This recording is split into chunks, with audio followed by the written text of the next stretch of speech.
4-чү осуят бул Куран менен Рамазан менен байланыштуу. Түндө Куран окуу боюнча. Түндөсү. Бул түндө кылынган ибадат чынында бул эң пайдалуу ибадаттардан негизи. Колдон келишинче ушунда жандандырганга аракет кылышыбыз керек. Түндө кайсы бир адам эгерде ибадат кылып, баардык адамдын баары уктап жатканда, баардык адамдар кайдыгер болуп турган абалда ошол түндөсү туруп, ошол төшөктөн туруп, даарат алып, жалгыз эч ким көрбөй турган кезде караңгы түндө ушундо Аллах Таалага жалбарып кайрылып, анын сөзүн окуп, Куранды окуп ибадат кыла турган болсо, мына ушунда чында адам ибадаттын өзүнүн дагымын татат да. Адамды ыхластуулукка тарбиялайт. Эч ким көрбөй турганга Аллах Таалага сыйынгыдай. Булдан сырткары өзү эле кандай фазилеттүү убакыт ошол кез. Кандай берекелүү убакыт. Аллах Таала ылдыйк асманга түшкөн убакыт. Рамазан айынын өзү эле фазилеттүү, өзү эле артыкчылыгы болуп турган аскеренсе, ошол убакытта акыркы түндүн 3-бөлүгүндө Бухари Муслимде келген хадистегидей, Бухари Муслимде келет сахих хадис, Абу Хурайра радиаллаху анху айтат да, пайгамбар саллаллаху алейхи ва саллям айтты дейт. Иза кана сулусул лейлил ахир янзилу раббуна иля самаи дунья дейт да. Түндүн акыркы 3-бөлүгү калганда дейт, биздин Роббибиз ылдыйкы асманга чөт дейт да. Бул дүйнөнүн асманына чөт дейт. Фаякул дейт, жана айтат дейт. Хал мин саин фаутия дейт. Сураган барбы дейт. Мага бирөө сурап кайрылган бирөө барбы, мен ага берейин дейт. Ва хал мин мустагфирин фаагфира дейт. Менден кечирим сураган бирөө барбы, мен аны кечирейин дейт да. Ушинтип Аллах Таала аламдардын Роббиси ылдыйк асманга келип бизге жакын келип аткан кезде бизге уктап жатканыбыз кандай да? Уктап жатпай кайра туруп, ошол Аллах Тааланын чакырганына кайра жооп берип, дуалар менен кайрылып, ушул мүмкүнчүлүктү колдон чыгарбаганга аракет кылышыбыз керек да.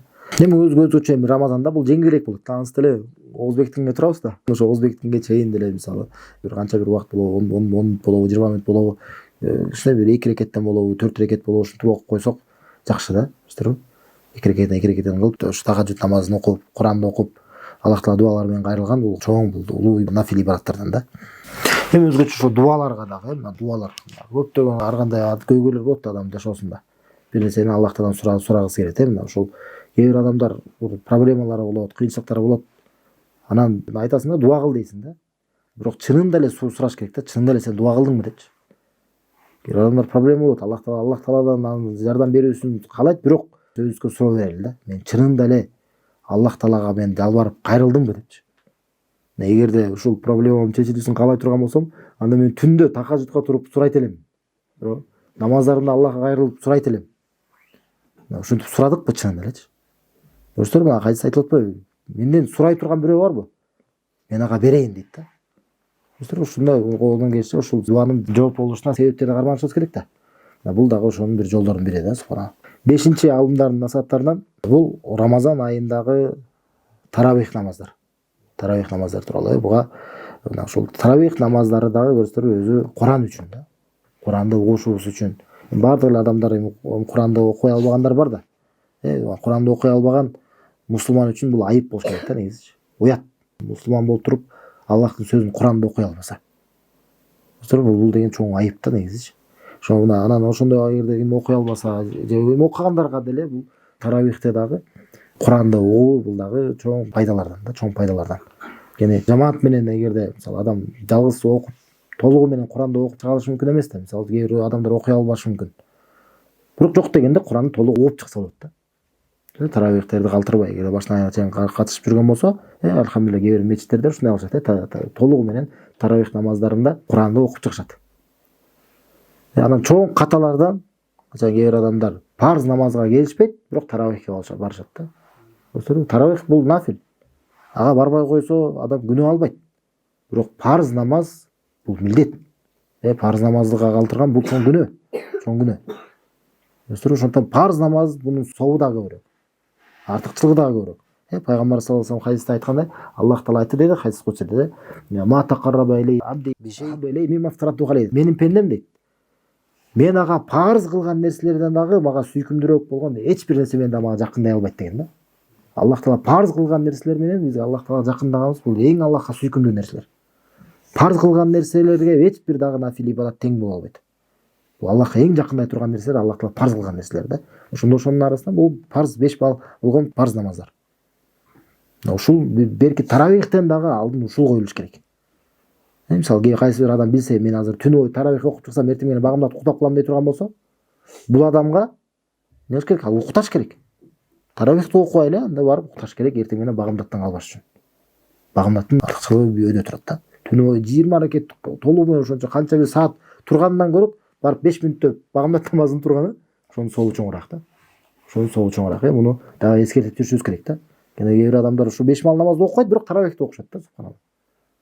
Бул андан чоң адашуу да бул, субханалла. Өстүрүп андай чоң ката да. Анан бирок алхамдулилла 5 мал намазды тургузган соң андан кийин таравихке да көңүл буруу жакшы. Анткени жамаат менен кээ бир адамдар да болот.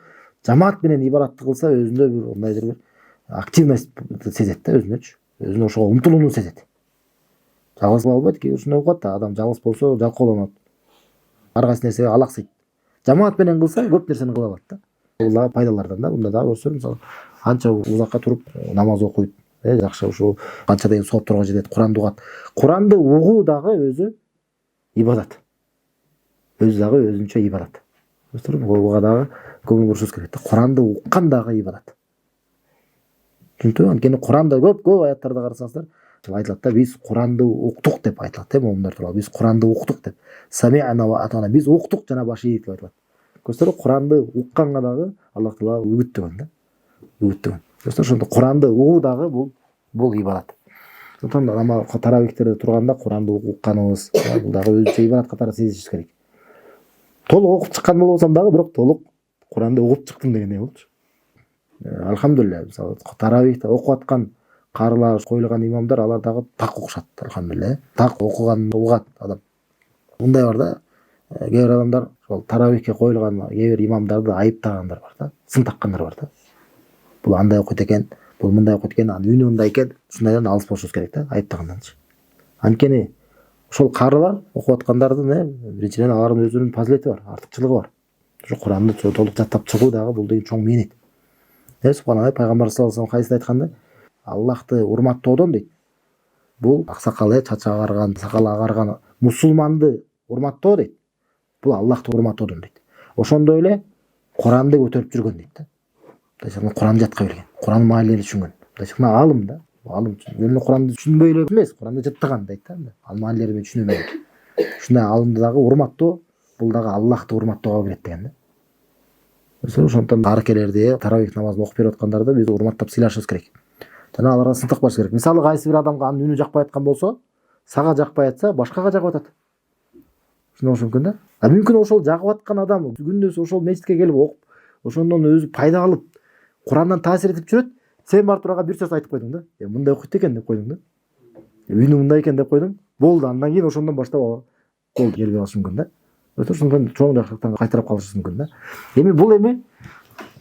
Бул ал жакта айта бериш керек, бул карылар менен эле байланыштуу эмес да.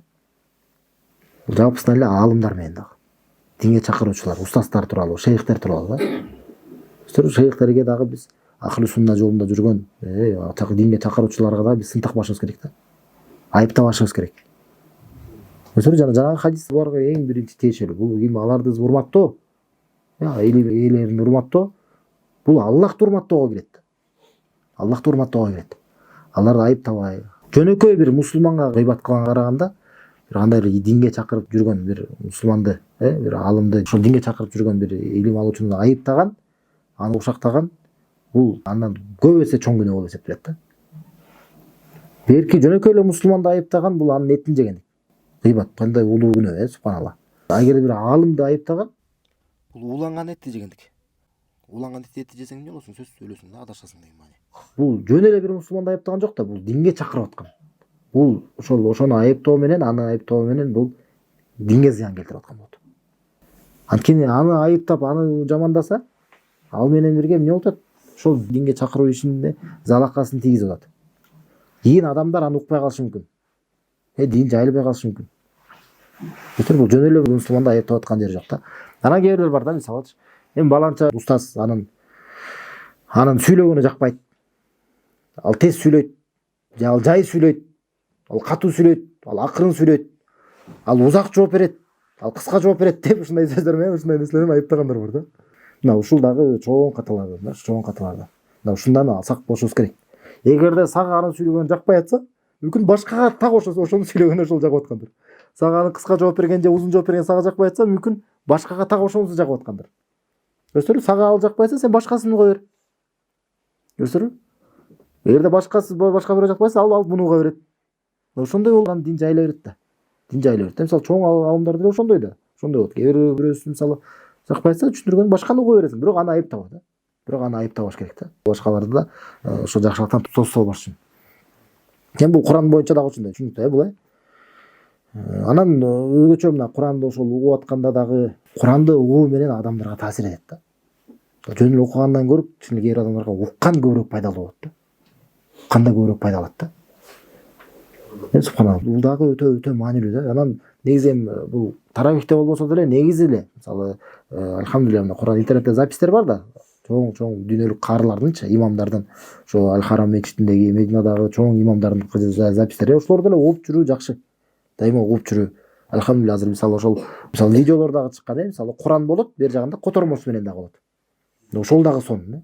Кээ бир туугандарыбыз бар, ошондой кылып окуп чыгып, толук Куранды бүтүрүп чыккандар бар да. Бир топ чоң сүрөлөрдү окуп чыккандар бар. Эсесиңер, угуп алат, Куранды угат дагы, уккандан дагы пайдалат дагы, анан маанилерин дагы чоң окуп кете берет да. Субтитр жана сериалдарды көрүп атпайбы, субтитр мененчи. Туурабы, субханалла. Андан көрүп карасаңыздар, Куранды угуп, анын маанилери менен чогуу ала кетсе болот да. Аллахтын болгон жакшылыгы бул нематы бизгечи. Чогуу ала кетсе болот. Ошентип Куранды бүтүрүп чыккан деле бул кандай чоң пайда. Чын деле көп адам өзүнө пайдаларды алат да. Анан кээ бир каарылар болот. Жанагындай кандайдыр бир эффекттер менен, бир нерселер менен үнүн өзгөртүп салгандар. Же ашыкча ырдап ийгендер. Ырдап салгандар. Ушулардан сак болуш керек да. Ушулардан сак болуш керек. Анткени кээ бир Курандын эрежелеринен бурмалап салышат да. Эми мындай кимиси кандай экенин илимдүү устаздар болбосо ошолордон барып сурап алышыбыз керек. Мына монуку болобу, мону угам, монда болобу депчи билип аласыздар да. Анан ошол кайсы жагып аткан болсо, кайсынын үнү жагып аткан, окуган жагып аткан болсо, силерге таасирлүү болуп аткан болсо, ошону тактап туруп, анан кийин угуп жүргөн жакшы, дайыма угуп жүргөн. Субханалла, өзүңүздөр угуп, үйдө коюп, балдар дагы уксун. Субханалла, балдар окуялар бар, субханалла. Кичинекей баласы Куранды угуп берип жаттап калган окуялар бар да.